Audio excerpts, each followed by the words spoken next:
다들 안녕하세요. 프로토 91회차 토신 정보방 환급 인증합니다. 당첨금은 세후 금액인 거 알고 계시죠? 다들 아시겠지만 한 경기 취소되어 당첨금이 반토막 났지만 그래도 당첨 모두 축하드리며 오늘 경기도 분석 시작해보겠습니다. 금일 첫 번째 경기 PSV 대 지로나 분석 시작해 보겠습니다. 호벤은 리그에서 1위를 질주 중이지만 챔스에서는 2무 1패로 아쉬운 성적이고, 그러나 유벤투스전 패배 이후 나선 경기에서 포르투갈 1위인 스포르팅과 리그왕 1위 파리 상대로 승점을 따냈으며 룩 데용과 노아 랭, 페피를 비롯해 공격이 강한 팀이라는 인상이 짙지만 틸만과 거스틸이 버티는 중앙도 안정적이며 지로나 상대로 이번 시즌 챔스 첫 승을 노린다. 주말에 아약스 상대로 패하긴 했지만 여전한 리그 선두다. 지로나는 지난 경기에서 슬로반을 압도하며 승리했으며 후아페와 구티에레스 등 수비 라인에서 골이 나왔는데 기대했던 공격진은 여전히 잠잠했고, 휴식기를 통해 팀의 부상자가 너무 많아졌는데 에레라를 비롯해 로메우와 치가오프, 이반 마틴과 아스프리아 등이 모두 부상 중이다. 호벤의 승리를 본다. 원정팀은 마틴과 에레라 등 주전 볼란치 조합이 부상을 안고 있기에 다른 선수들이 나서야 하는데 틸만과 거스틸, 사이바리가 쾌조의 컨디션을 자랑하는 호벤 상대로 우위를 점하기 어려운데 슈퍼 서브인 페피의 후반 마무리도 기대할 수 있고 홈의 이점도 살릴 호벤이 승리할 것이다. 금일 두 번째 경기 슬로반 브라티 대 디나모 자그레브 분석 시작해 보겠습니다. 슬로반은 셀틱 원정 대패를 시작으로 챔스에서 전패를 당하고 있으며 플레이오프에서 미투얼란을 잡고 본선에 왔는데 어려운 상황에 처해 있고, 그래도 아직은 16강행이 불가능한 건 아니기에 홈 경기를 통해 반등을 노린다. 자그레브는 B클럽도 아니고 5대 리그 소속팀도 아니기에 충분히 승부를 걸 만하다. 스트렐레츠와 바르세이안을 앞세워 공격적으로 나설 것이다. 자그레브는 잘츠부르크 원정에서 승리하고 챔스 첫 승을 신고했으며 미넨에 9골을 내주며 패했었지만 그 이후 리그왕 2위인 모나코 상대로 승점을 따냈고 잘츠부르크를 원정에서 잡았고, 쿨레노비치와 페트코비치 등 최전방 공격수들의 골이 나왔고 막심이 수비의 중심을 잘 잡아줬다. 자그레브의 승리를 본다. 슬로반이 3패를 기록 중이기에 홈에서 극단적인 공격 의사를 보이겠지만 막심과 리스토프스키가 버티는 자그레브 수비에 고전할 것이다. 미시치의 안정적인 수비 보호 아래 역습을 전개할 수 있고 페트코비치와 오기와라가 기회를 해결할 자그레브가 승리할 것이다. 금일 세 번째 경기 레알 마드리드 대 셰필드 분석 시작해 보겠습니다. 레알은 릴 원정 패배 이후 나선 도르트문트와의 홈 경기에서도 선제골을 내주는 등 고전했으며, 그러나 원더골 포함 해트트릭을 기록한 비니시우스를 앞세워 역전승했고, 워낙 좋은 지난 시즌을 보냈기에 릴전 패배와 엘클라시코 패배가 크게 다가오지만 그래도 꾸준하게 자신들의 경기를 하고 있는데, 또 카르바알 정도를 제외하면 부상자가 없기에 감독이 원하는 로테이션을 가동할 수 있다.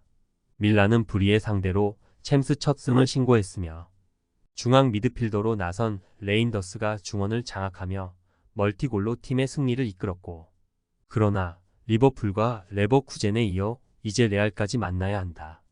대진운이 좋지 않은 상황이 이어지고 있고, 이 경기는 맞불을 놓는다기보다 포파나와 레인더스 등 중앙 미드필더들이 최대한 최종 수비와 간격을 유지하며 수비적으로 나설 것이다. 레알의 승리를 본다.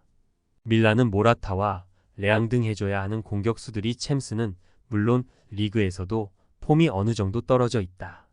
발베르데와 초우 아메니가 중원에 나설 레알을 넘기 어렵다. 비니시우스와 음바페가 측면과 최전방을 넘나들며 상대 수비를 무너뜨릴 레알이 승리할 것이다. 금일 네 번째 경기 리버풀 대 레버쿠젠 분석 시작해 보겠습니다.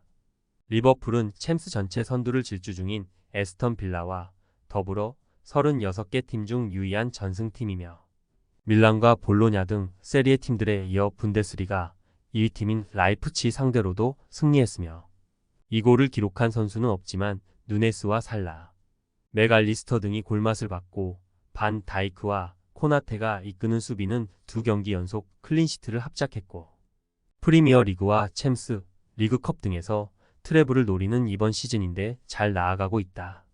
레버쿠젠은 지난 라운드에서 브레스트 상대로 승점 1점 추가에 그쳤기에 그 경기를 승리했다면 1위로 올라설 수도 있었는데 보니페이스가 결장한 것이 컸으며 그래도 이번 대회에서 준결승 이상을 노릴 만한 전력인 건 분명하고 인카피에와 조나단 다 그리말도의 안정적인 수비진이 있고 안드리가 중원에서 수비 보호를 할 수 있다.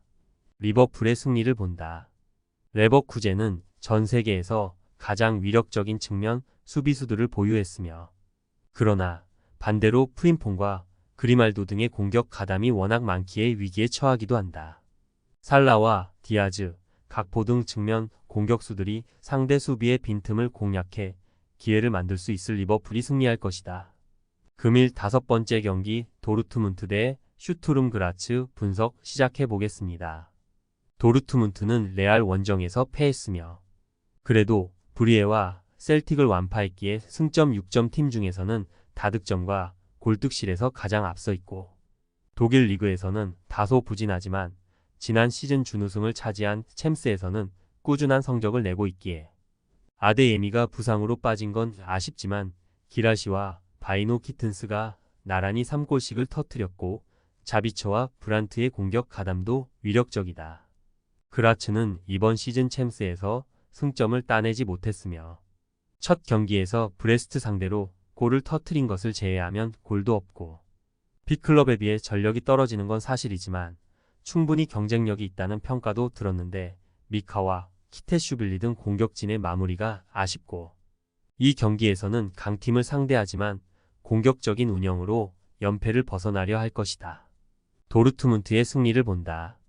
그라츠는 아이브와 존스턴 등이 버티는 최종 수비는 안정감이 있으며 그러나 기대했던 알쿠에가 중원에서 경기의 주도권을 가져오지 못하는 데다 미카가 기회를 골로 만들지 못하고 있고 홈에서 화력의 우위를 보여줄 도르트문트가 그라츠를 4연패로 몰고 갈 것이다.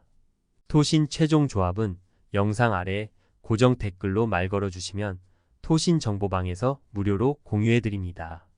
제발 손해보면서 토토하지 말고 다같이 웃으면서 즐겁게 베팅합시다.